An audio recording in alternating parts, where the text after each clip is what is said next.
Hello, and welcome to another episode of The Switch. My name is Patty Hampton, and I am excited about this week's topic. Did you know that the nonprofit HR brand ecosystem has exclusively focused on the talent management needs of the social sector, including nonprofits and social enterprises, for more than 20 years?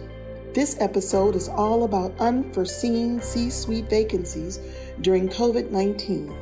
Listen in as Lisa Brown Alexander, President and CEO with Nonprofit HR, and Myra Briggs, Executive Search Practice Leader at Nonprofit HR, share the key benefits of hiring an interim leader in a time of uncertainty, the key success factors that every interim leader should have, and how to make the most of the interim engagement experience.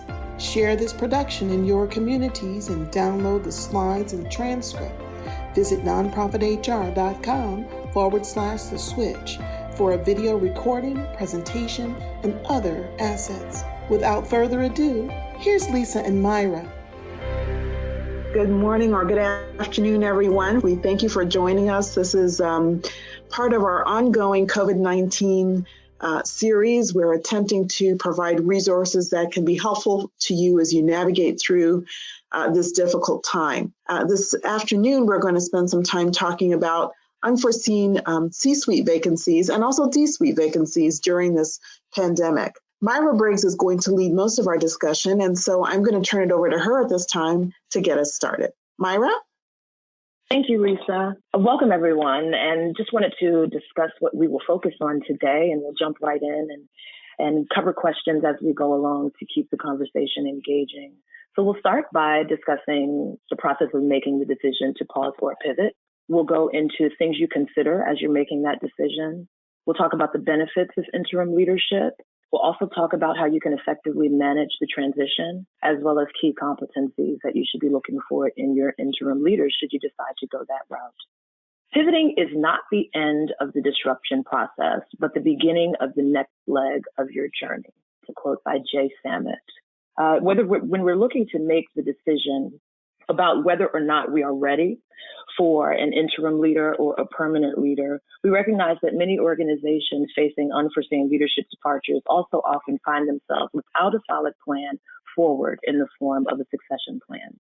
Succession planning overall is becoming a subject that more and more boards of directors are considering. However, other more pertinent issues usually receive immediate focus. It's only in times of crisis that we see how important that succession planning that we should have been doing actually is. And during a time of crisis, making good decisions is more important than ever, and the pressure of circumstances makes that process just that much harder. It's a good idea to use the untimely departure of a key executive to consider succession planning for all key roles across the organization, starting with asking internally who has the interest, the skill, and the trajectory to get there. A good question to answer as we are beginning this assessment is, what are some of the differences between an interim leader and a permanent CEO? It's important to highlight these differences to make sure that you're getting the most out of an engagement if you should go the interim leader route. While a permanent executive will have overarching fiscal, operational, and programmatic responsibility and focus across the organization, an interim executive has a different focus. Interim leaders differ from traditional leaders in several aspects, and the most evident being that they first are temporary leaders. As such, their approaches and projects as leaders are transition-focused, and they act as agents of organizational change and evaluate closely the functionality and viability of the organization to build sustainability and success for the permanent leader. More than anything, their role is really to set a nice, firm foundation and launching pad off of which a permanent and visionary leader can take off. This event was originally recorded as a Nonprofit HR webinar. Check out other Nonprofit HR events and virtual learning opportunities at nonprofithr.com/events. It's a good idea to start your analysis by taking stock. Asking questions like, do you understand the current performance and capabilities of the business or this particular function? Do you understand your current culture? Is everyone in the right seat on the right bus? It's a question we ask often. Hiring an interim executive can be like an energy shot to your organization. So it'll take careful consideration to effectively deploy this valuable resource. Myra, if I can just add, I think that it's also important on the culture front to recognize that if your organization is going through a cultural transition, an interim leader can be a stabilizing force. They can help your organization migrate from perhaps a dysfunctional or ineffective culture to one that is more focused and functional, and be able to hand that more stabilized organization over to a permanent leader. And so I think culture is one of those things that we don't always talk about when we talk about interim leadership. We're oftentimes just focused on stopping the bleeding, but that individual can really help to stabilize things. One, because they come in often with an objective or neutral perspective, but they also have the opportunity to build trust quickly, because an interim leader, particularly from the outside, typically doesn't have the same allegiances that someone internal to the organization might have. So I know we don't always spend a lot of time on culture, but that's one thing I wanted to call out. Absolutely. And it's 100% true. It's a really unique opportunity for you to focus on issues that a permanent executive might not have the time or capacity to deal with at a certain level. And then there also may be certain things that people become quote unquote nose blind to, and that you're embedded in the culture, you're embedded in the day-to-day of the organization, and you no longer really see or are bothered by some of the issues that arise. And so we can move on and discuss, when should we actually choose an interim executive?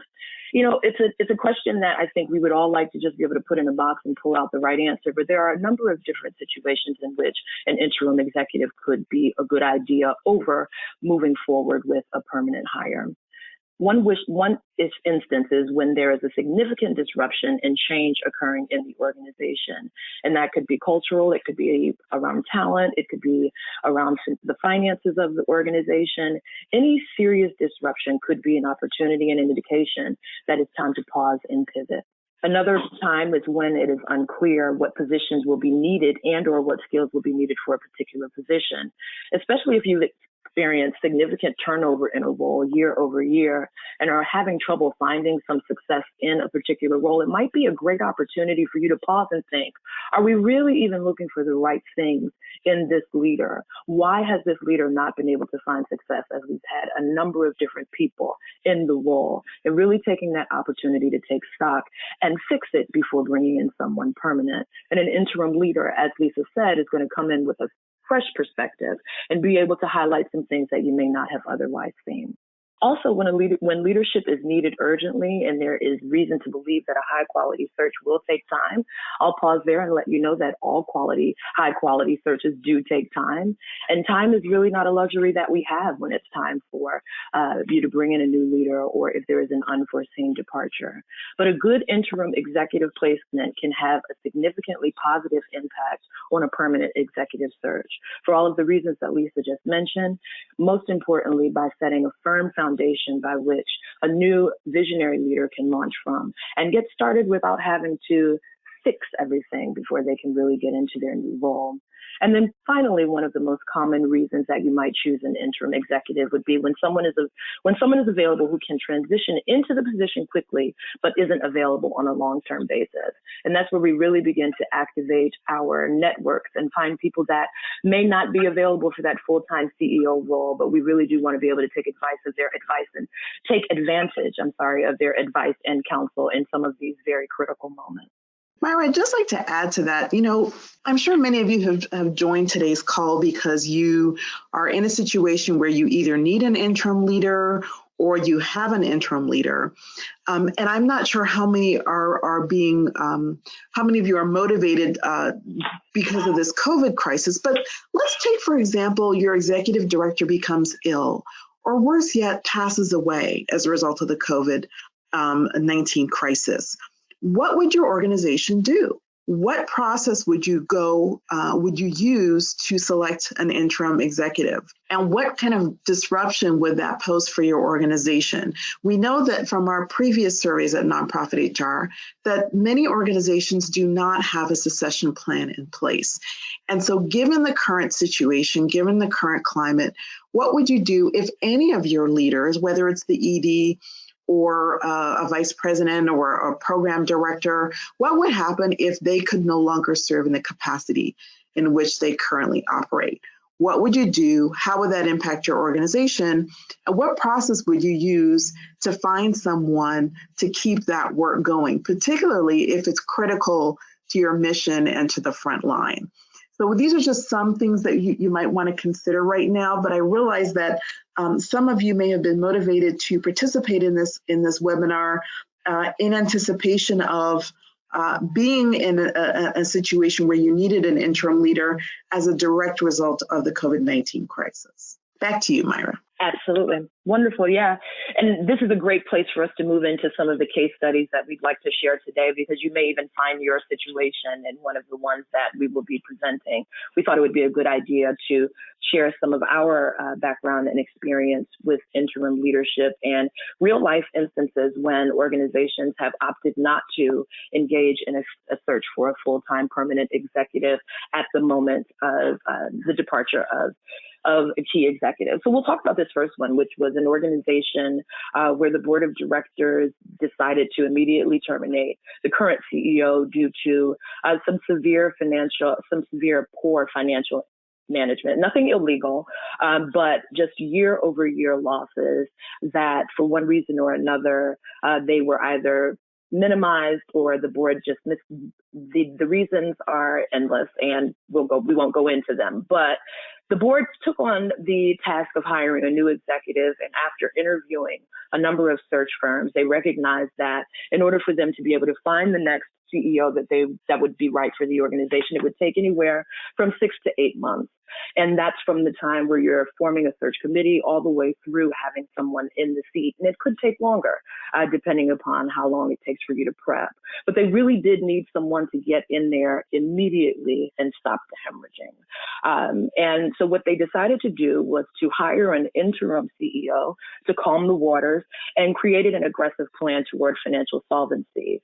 And this is a situation where their interim CEO looked very, very different than what their permanent CEO looked like. The permanent CEO needed to be a visionary person who could speak to the members and really be an outward and externally facing voice for the organization. However, in this moment of crisis, the organization needed someone to focus 100% inwardly and to rectify some of the very severe issues that they were experiencing. And over the course of a year's time with that leader, they were able to accomplish a number of things. Namely, they made significant reduction in expenses and changes to operations and balance the budget. They were able to create special cross-functional teams to help standardize business processes and identify and disseminate best practices. And they set the organization on track to see a surplus in year 2 of this plan after 3 years of million-dollar losses year over year. And this is a feat that a permanent CEO would have either completely put all programmatic functioning to the side to 100% dig in and focus on this. And I think it's important for us to all recognize that if for a year a CEO is not focused on the program side of the organization, that we will see something suffer. What we needed here was for someone to come in and be laser focused on the main issues that were in the organization was encountering and fix them to prepare for the visionary leader that the organization needed long term. And it worked out very well for them. So it's one of the instances in which an interim can be a great help to an organization. Lisa, anything to add there? No, yes. I want to just call out the fact that, the skill set of being a visionary versus the skill set of being focused on kind of financial recuperation can be very different, right? Oftentimes, the person who is big picture thinking, kind of broad strategy, can paint a really clear kind of path that people are going on, or will need to go on is very different than someone who's very operationally focused. And so I think this particular case study calls out what we already mentioned earlier, that the skill set that you might need on an interim basis could be very different than the skill set that you need on a longer term basis. And sometimes getting that short term need fixed and addressed better positions the longer term leader for success. So don't be afraid to look for somebody different than perhaps you had before to get you through what is a priority for your organization right now, right? You may need to fix the culture. You may need to fix your finance. You may need to fix your programs. Whatever the organizational strategies and priorities are right now, those can be oftentimes addressed by a short-term leader, and then the longer-term vision and strategy can be addressed by a long-term leader. So just making the difference and recognizing that the skill sets in this particular case were very different from each other. Absolutely. And another point to make there is that it's going to really be important to relay and have effective messaging to your team and your staff around the differences between a permanent CEO and an interim CEO.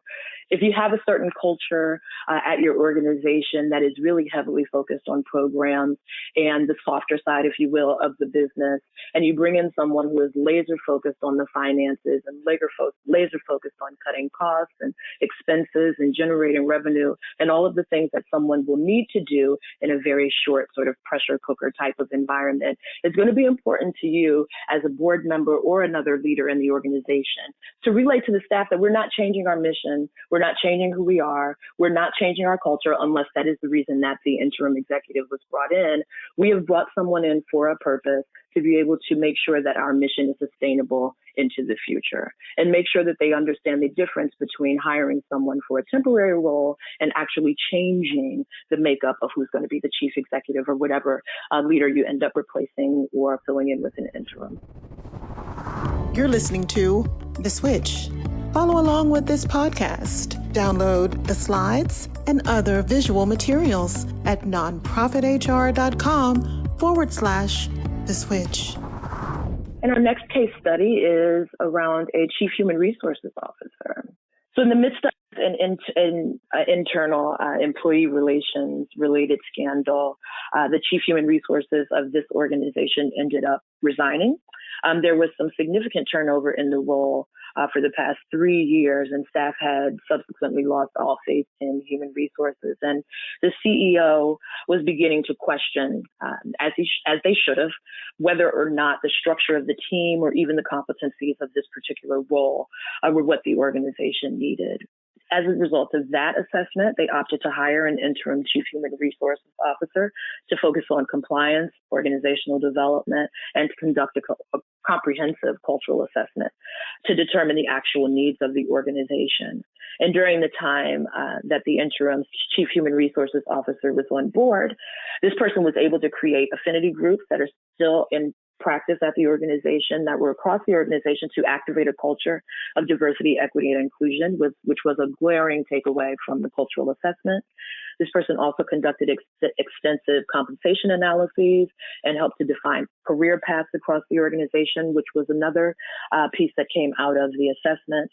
And in a survey taken 3 months after the permanent CHRO was hired, 80% of staff indicated that they considered human resources to be a valued resource and advocate.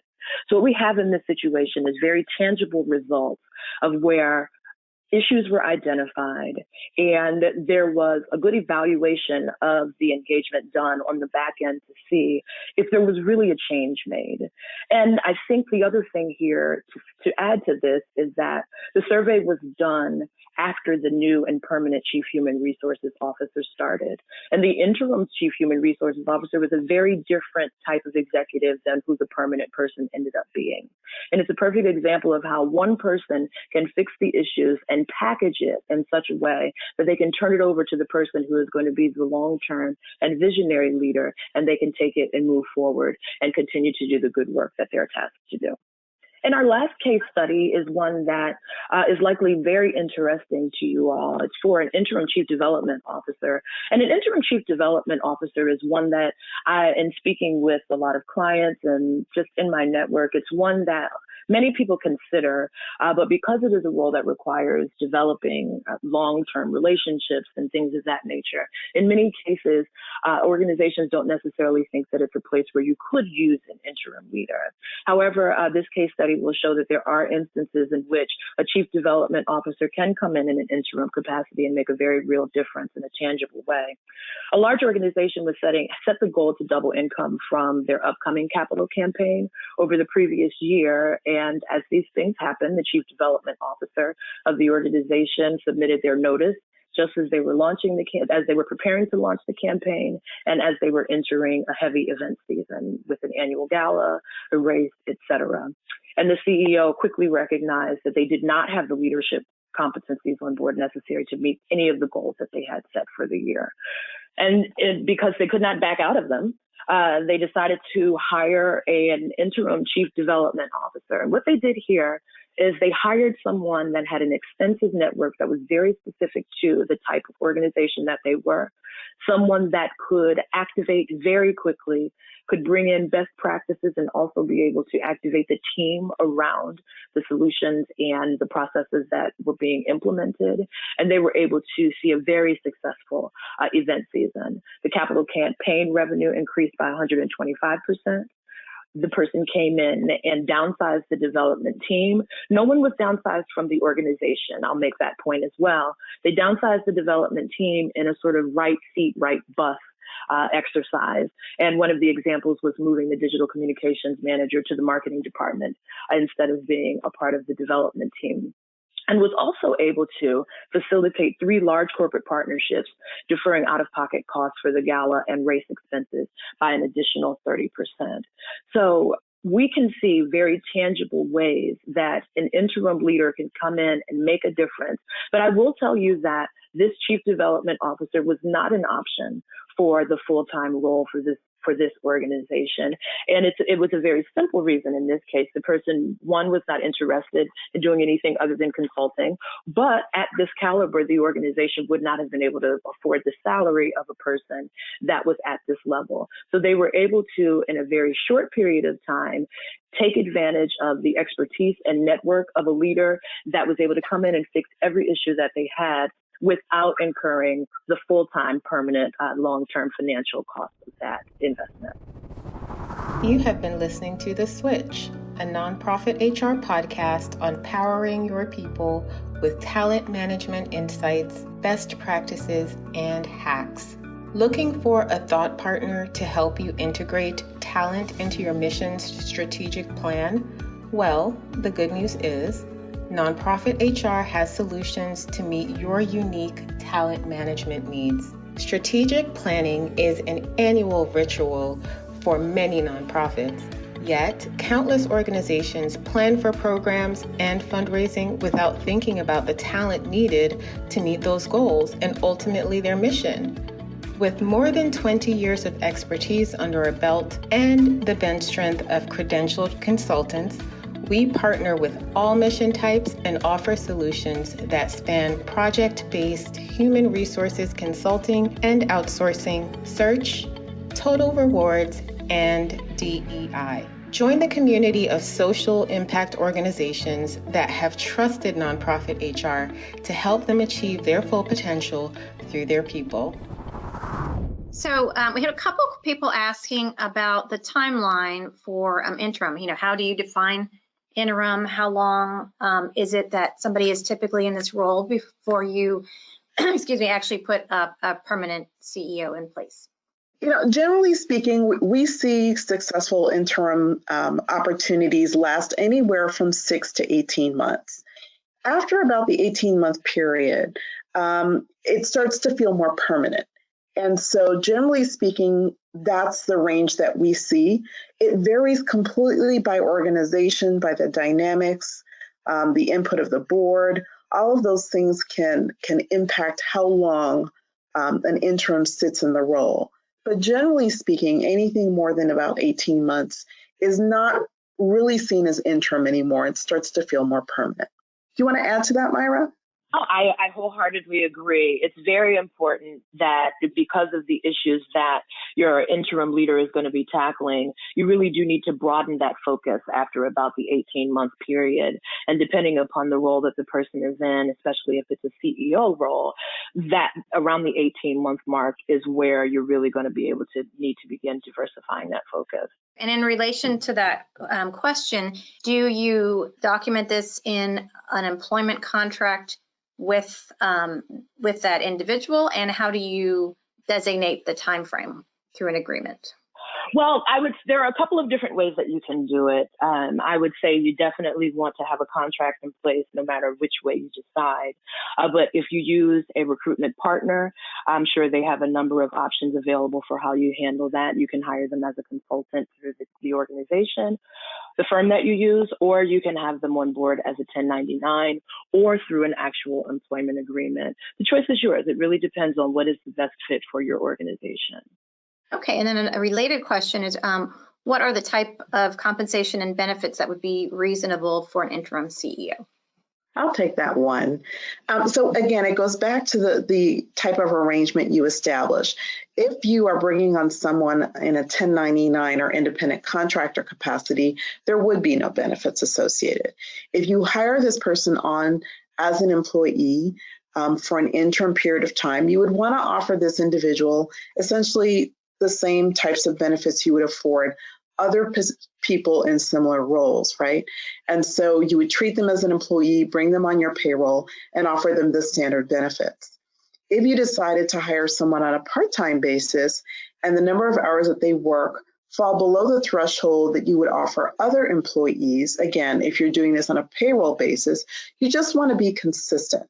Many times we see organizations in the interim leadership space bring individuals on as independent contractors or through a third party, in which the third party becomes responsible for handling that individual's benefits if that's applicable. So it really depends on the model that you choose, and then you'd want to just be consistent in your actions to be sure that you're handling that role as you would any other 1099 or any other employee. Okay, thank you.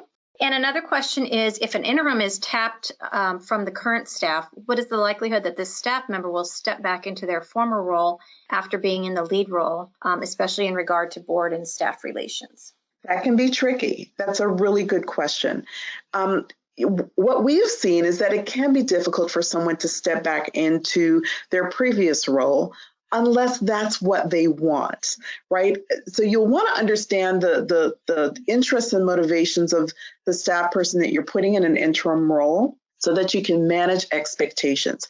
If this person is stepping into the interim role as a way of auditioning, perhaps for the senior role or the CEO role on a permanent basis, you should know that going in. Conversely, if this person is stepping up because they want to just help to save the organization, they want to serve on an interim basis, and are perfectly comfortable with returning to their role once a permanent person is selected, then you should know that too. But that requires a conversation and clear understanding so that you can manage expectations throughout the process. Myra, do you have anything you want to add to that? All of those things are exactly what I would have said. Managing expectations is the absolute most important thing. Okay, terrific. Thank you. I think we can proceed, and then we'll answer the remaining questions at the end. So we'll jump right in to discuss the benefits of interim leadership. We've talked about them quite a bit throughout the entire presentation, but we'll just spend a bit of time focused on them here. Probably the most tangible benefit of interim leadership is the diversity of experience that you have when working with an interim leader, especially if you go the route of engaging a consultant who spends all of their time working in an interim capacity for other organizations. And the reason is very simple and evident. It's really just because they have more experience. They've likely encountered a situation very similar to, if not exactly like, the things that you're bringing them on board to handle. And so you will have the benefit of all of that experience when working with an interim leader. Additionally, an interim leader is going to come on board and immediately conduct an organizational assessment, just to go through a needs assessment to determine the structural and fiscal health of the organization and its operations.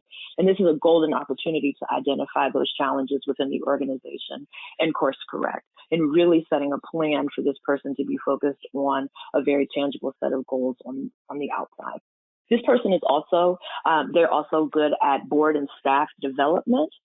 Ignoring the impact of a sudden leadership departure on culture and the people functions of an organization is a recipe for disaster. And after all, we are dealing with people on a day-to-day basis. We are dealing with people that are connected to our organizations, as well as people who are connected to the missions of our organizations. So you have to consider the impact of these drastic, unforeseen changes on just the overall morale. And while an interim leader will be more focused on organizational and structure and operations, they also do valuable work around board and staff development. This is also another opportunity for maybe even a smaller organization that is looking for some assistance around board development and governance to select an interim leader that does have that experience or has worked with organizations that have boards that sort of operate in the way that you all are aspiring to. Another thing that is a benefit of interim leadership is the luxury of focus. We've already mentioned all of the things that a permanent executive has to focus on. A long-term executive has to deal with everything. Every part of the organization is under their purview, and they do not have the luxury of acute focus for long periods of time. And that interim leader can come in and post needs assessment, really be able to focus on what those issues are, whether they be cultural, whether it be the budget, whether it be the development function in the organization or talent related. They can focus and get the things done while the rest of the organization is continuing along. And finally, I think we've already kind of talked about nose blind. And we've all seen the commercial about how people go nose blind to smells in their homes. But I like to use the analogy as it pertains to best practices and processes. Going nose blind to challenges we've learned to live with is often a point of contention when an interim leader comes on board. Practices that have, in many cases, been adapted to account for a lack of resources or time or capacity generally become a part of an organization's day-to-day. And in the same way that traditional best practices should. And people become invested in their systems and overly protective at times of their way of doing things. And an interim leader will come in and shine light on some of these inefficiencies and inconsistencies and begin to hold teams accountable for developing and maintaining systems and procedures to support the strategic goals. And then finally, going back and talking a little bit more about the people and the effect that these types of departures can have on people is positive messaging to your stakeholders. Whenever there's a crisis, everyone is looking to leadership to find out, what are we doing to fix this? What are you all doing to fix the problems that we're having? And while in many cases people are looking for the new CEO, they're looking for the new chief human resources officer or the new programs director, it's up to the board to convey to those stakeholders that we've made a decision that we believe is the best for the business at this time. And we've brought someone in to tackle the issues that we have head on before moving any further. And this is a very positive message to stakeholders because people just want to know that something is being done and that the board is being thoughtful about the solutions. And the great thing is, once you hire an interim executives also are very experienced in strategic communications, and working together hand in hand with the board of directors will be able to continue to convey the messaging around those solutions and the path forward. You're listening to The Switch. Follow along with this podcast. Download the slides and other visual materials at nonprofithr.com/The Switch. Thanks, Myra. I just want to call out a couple of pieces of this particular segment of our presentation today. The benefits of interim leadership really are not to be feared, right? Sometimes people feel, this is going to just contribute to more instability in my organization if I don't just jump from one permanent leader to another. But I want to call out the diversity of experience as one of the most significant benefits that an organization can realize in interim leadership. Having someone come in and look at your organization through a fresh set of lenses and stimulate the kind of change and agility that is needed for today's organizations is so important. We are in the middle of a global pandemic. And if nothing else, this COVID crisis has shown us, other than some of the holes, of course, in our healthcare system, but one of the things it's also showing us is the extent to which organizations were able to pivot, right? As a result of this change. Many organizations quickly moved to being virtual. Many organizations to quickly shift how they were providing services to the community. And so what an interim leader can do is bring that knowledge and that experience to the table and help your organization move more quickly than it may have under permanent leadership. So, finding that person who's got experience coming in and quickly making change in an organization in a positive and impactful way is so critical to this process. I also want to highlight the accountability and transparency piece, because what an interim leader can do for an organization is really question the why. Why are we doing it this way? Tell me how we've benefited. Tell me how the community stakeholders have benefited from doing certain things in certain ways. What that does is it forces other leaders within the organization to look at their work, look at how they deliver their work, to be sure that they're really making impact and that they're being held accountable for doing it, which when you have a permanent leader sometimes gets lost in the sauce, right? And so those are two areas that I just wanted to highlight as some of the most significant benefits of having an interim leader, is that diverse experience and the kind of accountability that a new leader can sometimes foster that a permanent leader may be challenged with doing so. Thank you for that, Lisa. And another piece that I think I would highlight would be, and it's not even here, but we've talked about it, is how an interim engagement can really help bolster and ensure the success of a long-term search for your permanent executive. One of the reasons that I can say, in instances where we've seen a lot of turnover in a specific role is really because there was a pause needed that didn't take place, where you have an organization who is dealing with a set of competencies that are 25 years old in many cases is the last time that you actually looked at the profile for this particular executive. And the real reason that the hires are unsuccessful is because you're looking for the wrong person for who your organization is today.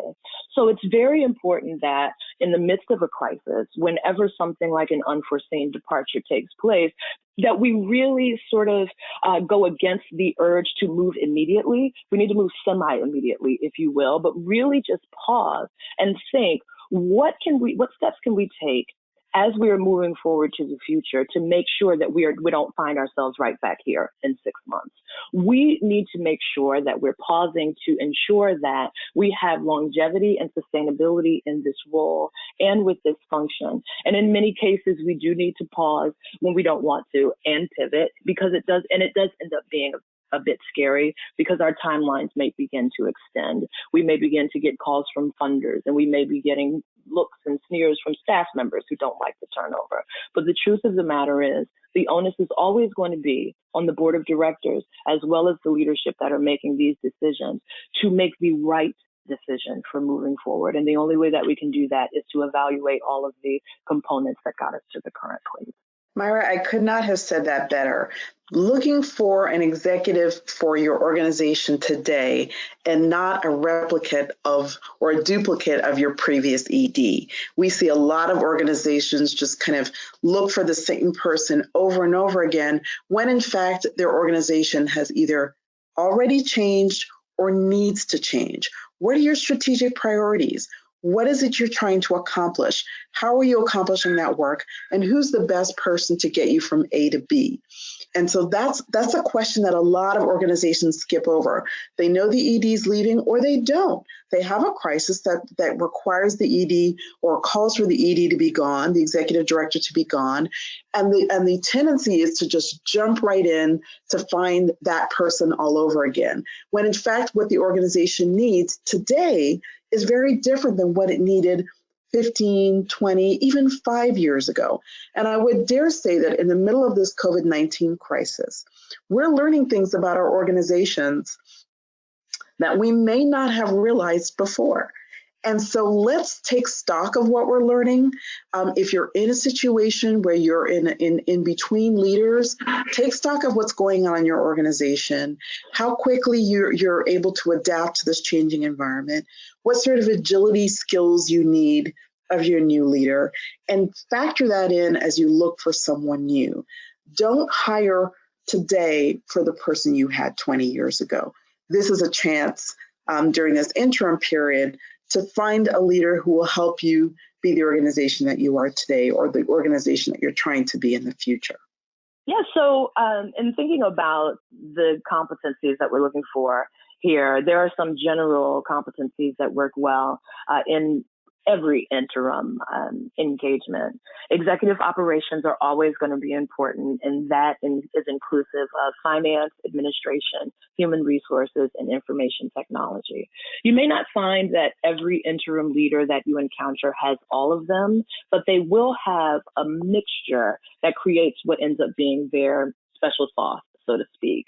There is an entire network of interim executives that do fantastic, absolutely mission-changing work for nonprofit organizations throughout the world.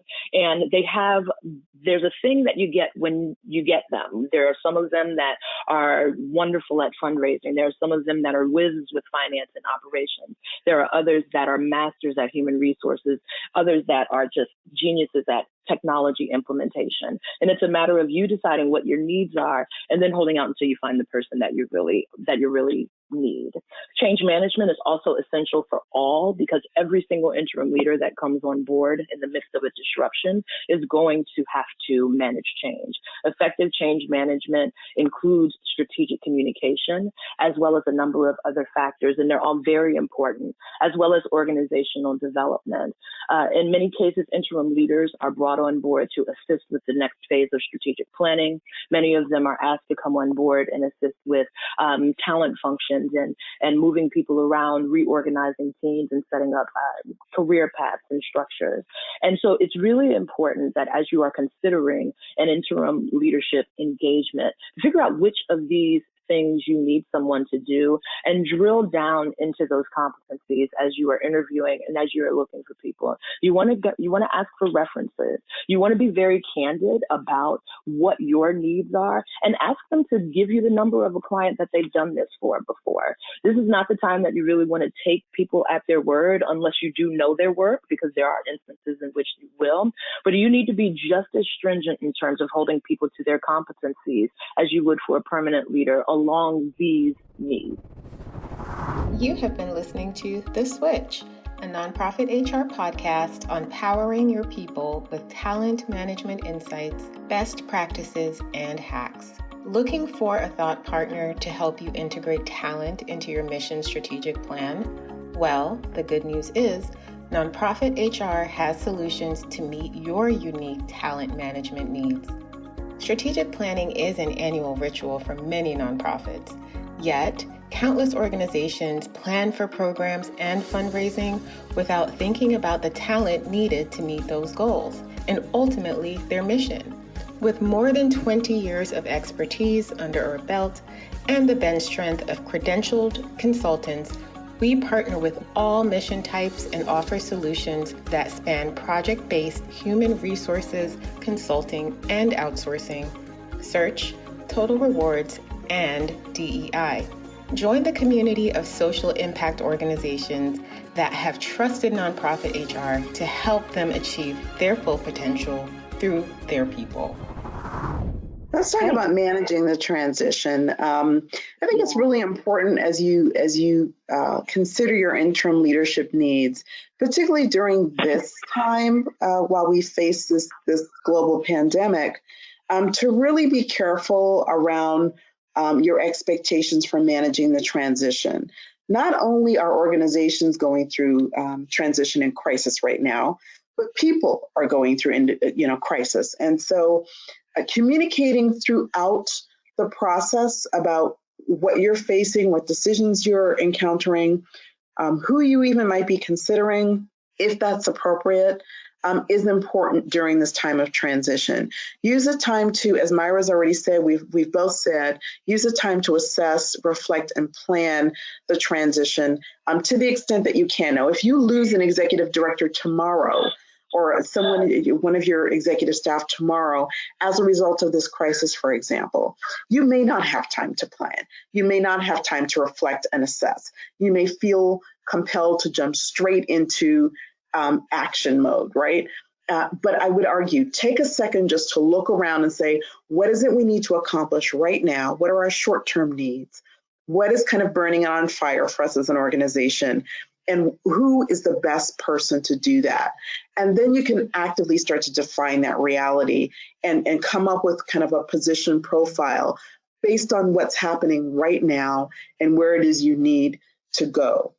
This notion of using urgency as an alignment ally is really spot on. That's what we mean by that is the crisis that we're living in right now. The COVID-19 crisis is urgent. It's pandemic in nature. It's global in nature. And as a result of that, it doesn't necessarily afford us time. Everyone is in a race for a cure. The world is in a race to contain the virus, to flatten the curve, all these things that you've heard. And what urgency does this crisis create for your organization if you're in an interim period? What does this mean for the programs you deliver to the communities that you serve? What does it mean for keeping staff on board or not? All of these things can help you manage your transition and get through it in a way that aligns with priority and urgency. Whatever you do, ultimately, it's important to communicate to your staff. It's important to communicate to your stakeholders what you're going to be doing and when. Set clear goals, communicate those goals regularly, and then move forward. And then you can start thinking about both external and internal candidates. But you first need to know what you need, why you need to do it, in what time frame you need it, and then you can think about whether or not your internal leadership can come from within, or whether or not you need to either use a third party or tap your network or your board for an external candidate. Myra, anything you want to add to that? Absolutely. All of those points are right spot on. And so the one piece that I would like to highlight are just a couple of things that we can do internally with the team and just hand in hand with your interim leader. And one of those things is communicating the score. In the midst of a crisis, we hear bad news all the time. We hear about how we're having to realign to ensure financial solvency. We're thinking about potential layoffs. We're thinking about any number of things, our constituents, depending upon the mission of our organization. And what we really just need is some good news at different points in time. And so as your interim leader comes on board and actually begins to work through these tasks, and there are victories to share them. Let your team know that us rallying around this urgency and this crisis has not been for naught, that we have actually seen some movement here, and that bringing in an interim leader has actually afforded us the ability to, increase the revenue from our capital campaign by 125%. Be very clear. As you are clear about the problems, you need to be just as clear about the fixes and the victories. And when we're talking about internal candidates, this goes back to one of the questions that we had during the middle period is that, internal candidates can be a valuable resource for a role, but for an interim role. However, it's going to be very important that we recognize the differences between a permanent candidate and an interim candidate. And if you are moving someone from a current role within the organization into the interim role, then that means you have identified the competencies and the skills that are required in order to move the organization forward during this crisis. It's not because this person is a high performer on a day-to-day basis. It's not because this person gets 5 out of 5 on their annual performance reviews every year. While those things will be true, what also must be true is the fact that this person possesses the skills and competencies that are required to maneuver through the crisis. And if that answer is not yes, then that person is not a fit for this role. And that also will help to answer the question about what do we do when the interim period is over, and does that person go back to their role? Well, if, say, for instance, I've seen situations where, say, for instance, the general counsel of an organization has been inserted into the interim CEO role. It's an amazing opportunity for the general counsel to get in there and do an assessment. They're perfectly qualified to handle the issues that the organization is facing during a crisis. However, a general counsel is not going to be a clear fit for whoever the CEO or executive director, not necessarily is going to be for that organization. And that is a person who will also feel comfortable moving back to the role that they had prior to the crisis once the issues have been resolved. So these are just some ways that we can maneuver around it and considerations that should be made as we are thinking about, do we hire externally? Do we hire internally? And really making sure that at the forefront of our minds when making all of these decisions are the skills and competencies that are required to maneuver through the crisis. Not the person, not the position that they currently hold in the organization. It really is about fixing the issues. As we're thinking about takeaways today, we just want you all to remember, first of all, that uncertainty is not an excuse for inaction. In many cases, we get paralyzed by the fear of making the wrong decision or paralyzed by just not knowing which way to turn. But understanding that your role as leaders within your organization requires you to make a move and requires you to pivot and so that you can take the organization forward. So uncertainty is not an excuse for inaction. You want to make sure that you are considering all elements of the business when making a decision as to whether or not to go with an interim leader or another course of action. You want to think about the finances. You want to think about the talent implications. You want to think about the culture of the organization and the subsequent impact of hiring too quickly could have on the culture. Think about the past, think about the present, and think about where you want to go in an effort to make the best decision. And you also want to use your interim executive as a trusted advisor, not an outsider. We touched on a bit throughout the presentation about how we might, be a little sensitive about some of the best practices that we develop in times of crisis, or some of the things that we may not want someone from the outside to know about our organization. But understanding that the only real way to get through a crisis is through honesty and transparency, especially with the leaders and the resources that you bring on board to help you maneuver through it.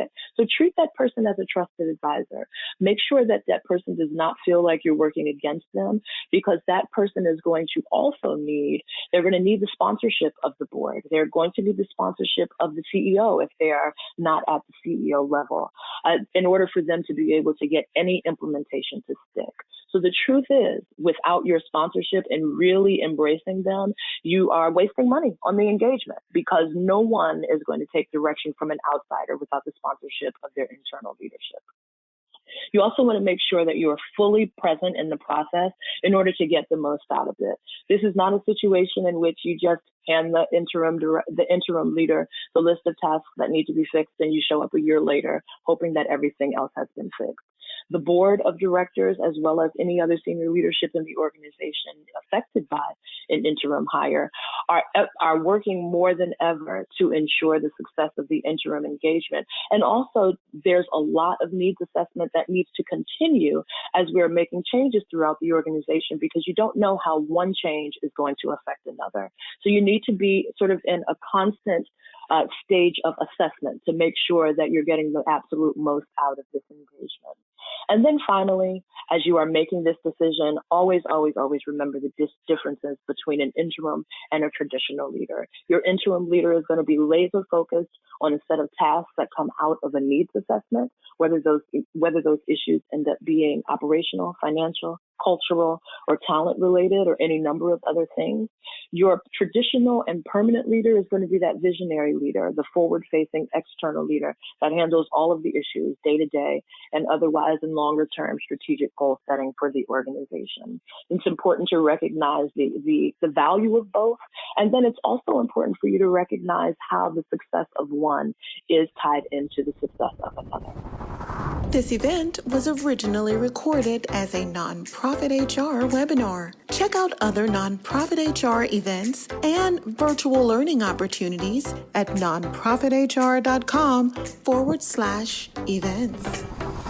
Thanks so much, Myra. I'm not sure I have anything to add, but we know that Many of you have questions. We know that many of you are facing periods of transition right now as you navigate through the coronavirus and the crisis that it creates within your own organizations. And so we want to be sure to allocate enough time to answer any additional questions. Great. Thank you so much, Lisa and Myra, for all this great information that you shared. And we do have some questions. So here is one. It's kind of a two-part question. How prepped is a board for getting what they need or what they've asked for from the interim executive? And are there differences in expectations of a board that uses an outside organization to secure an interim versus a board that simply secures one on their own? Sorry, that was a lot. So I hope if you need me to repeat. I get the second part of that. In terms of the preparation, the board's role, whether they do the search themselves or use a third party, is essentially the same. What are the organization's priorities right now? These are questions they should ask before launching any search, whether it's internal or otherwise. What are our priorities right now to get through this interim period, however long that interim is defined? Who do we need to do it? What kind of skill sets do we need? What are our expectations for that leader during this time? And then decide who can find you that talent most quickly. Typically in an interim situation, you need to move quickly. And so if your board's culture is such that they are not agile, then you could probably benefit from using a third party. If you have an agile, decisive board that understands the urgency and can move quickly through the process, then I would say and they have the time, then I would say doing the search internally can work successfully. But it really should be dictated by your organization's priorities and needs and the amount of time available for someone to dedicate to this process. Finding an interim leader does take time, and it requires someone or a group of people who have the time and the agility to lead the process quickly. So that would be my advice. What I think I would add to that really quickly is that an added benefit of working with a partner is that depending upon the role, many organizations do keep pipelines of interim executives going, especially whether it be at the CEO, executive director, CFO level, where they have interim executives in their network, and a search would go much faster in those cases. However, that would say the same of a board of directors that has a robust network, and they could activate just as quickly. Okay, thanks, Myra. Who typically is the decision maker on determining whether an interim should be hired, and how do they recognize the value of doing this? So if it's the executive director, the board makes that decision. If it is someone other than the executive director, then it may be the board in partnership with the leadership team, because the leadership team is going to know what the needs of the organization are probably more intimately than the board would. It also depends on the size of your organization. If you are with a very small nonprofit and your board has an active role in decision-making for your organization, then it's definitely going to need to be a joint decision about who should come on board and when. So it varies based on your organization's dynamics. And somebody had a question actually related to what you just said, Lisa. Does organizational size factor into a board decision to hire an interim executive, or does it apply across the board? It absolutely can take into consideration. As I said, if you've got a decisive, agile, active board and you're a small organization, then the board can take on this responsibility and hopefully move quickly. Conversely, if you have a board that is not agile and decisive or very large, they may carve off a segment of the board to handle this specific task rather than have the whole board engaged. So it can vary based on the size of the board, based on the size of the organization, and based on the urgency with which you need to have an interim leader in place. Okay, and somebody had a question about how best do you determine the salary or cost of an interim consultant or interim executive? Myra, do you want to take that one? Sure. Yeah, sure. No problem. It really does depend on, what you want to do is you want to look at the organization's budget and take a look at what you would be paying your permanent executive.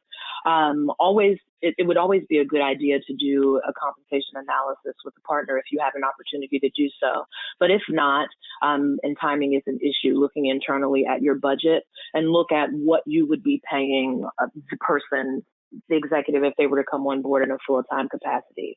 And then the idea would be to mark that up to account for any fringe benefits if that person is not going to be, if that person is a 1099 or a consultant. If that person is going to be on board with your staff, meaning that you're going to have them on board as a W-2, then it can be very simply in line with what you would pay the executive if they were on your team.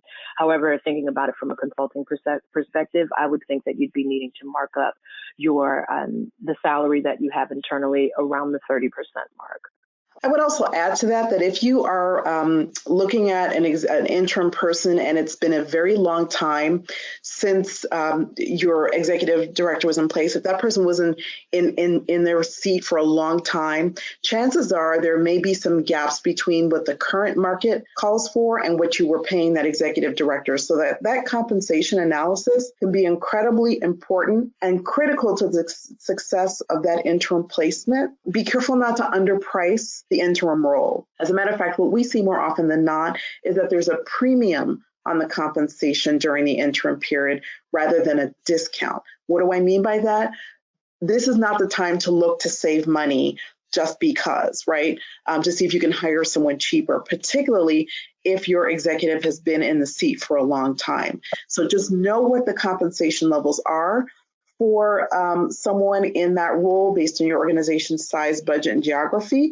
If you don't know how to get that information, that's a perfect opportunity to partner with a third party who can get you that data quickly to ensure the success of your search. If you underprice the role, you're likely to get the wrong level of talent. So you have to pay for the talent that you need and be prepared to do so based on today's realities, not the realities of 10 years ago.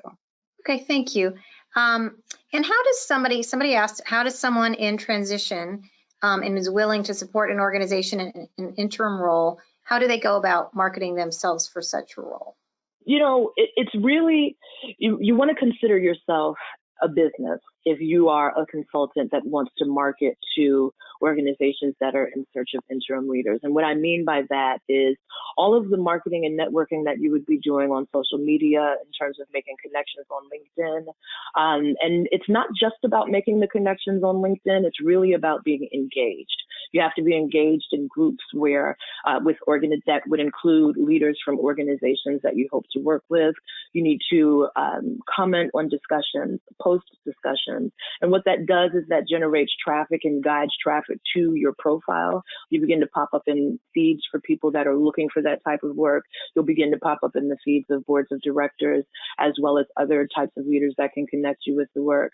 Another thing is to get in contact with others who are also doing the same type of work that you're doing currently. I've found that interim leaders do provide a great referral network. And the reason mainly is because if they don't have a firm of their own, they're only one person who can likely only work on 2, maybe 3 engagements at a time. But if they've been doing it for a while, they are consistently getting phone calls and referrals from people. So connecting, and they pass those on because they really physically do not have the capacity to do the work.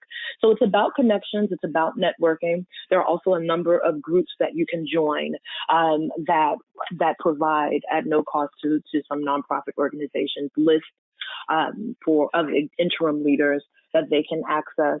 So there are a number of ways of doing it, but I would say the first thought is to consider it a business, consider yourself offering a service to an organization and present yourself in that way.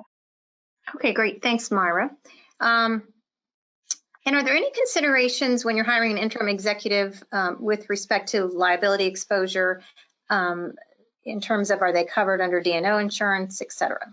So do we know that when an interim is hired, do you need to make sure you take any protections for that person? Or so that individual should have their own insurance policies as a professional, but you'll also want to check with your liability insurance carrier to determine whether or not your specific policy would cover that individual and the decisions that they make on an interim basis, particularly if you're hiring them on a consulting basis or a 1099 basis or through a third party. So double check your liability insurance policy to see whether or not that individual's actions would be covered or not covered as part of your coverage. That's really important to check with your broker or your current insurance provider. Okay. And then how many levels into the organization should you be thinking about doing succession planning for? Well, we recommend as best practice that you do it from the executive assistant to the executive director all the way through. But we also recognize that most organizations will focus succession planning on at least the top level of leadership. The executive directors and those who report to the executive director are typically what we see organizations do when they are in the succession planning space. So at a minimum, your top leadership, optimally across the organization, looking at those who are high performers, those who demonstrate the skills and competencies that you determine are critical to success, and then looking at those individuals to see what roles they could potentially fill should anyone in your organization need to step away or is unable to perform their duties, right? Who could step into that role, and what positions would be vacated as a result of them moving, and going through that exercise all the way through the organization is ideal. But at a minimum, certainly do it at the leadership level. Okay, thank you. And then how do you manage staff transition to a new leader in terms of communicating the change and assimilating staff to that interim leader? Communicate. So you're not only kind of needing to communicate to your stakeholders, but don't neglect the staff. We've worked with clients who sometimes have done a great job communicating to external stakeholders, the board, the community, but they forget to keep the staff in the loop. And they're the ones who have to work with this executive director. So talk about the fact that you have determined a need. And throughout the process, keep your staff apprised and your stakeholders apprised of your progress, meaning we've launched the search. We're in the middle of the search. We're at the end of the search. We've identified, 3 potential candidates for the role. We've made a selection. This person will start on X date, and keep everyone apprised of what's going on throughout the process. That I would say is one of the most neglected but important aspects of an interim engagement, is to make sure everyone is brought along the way.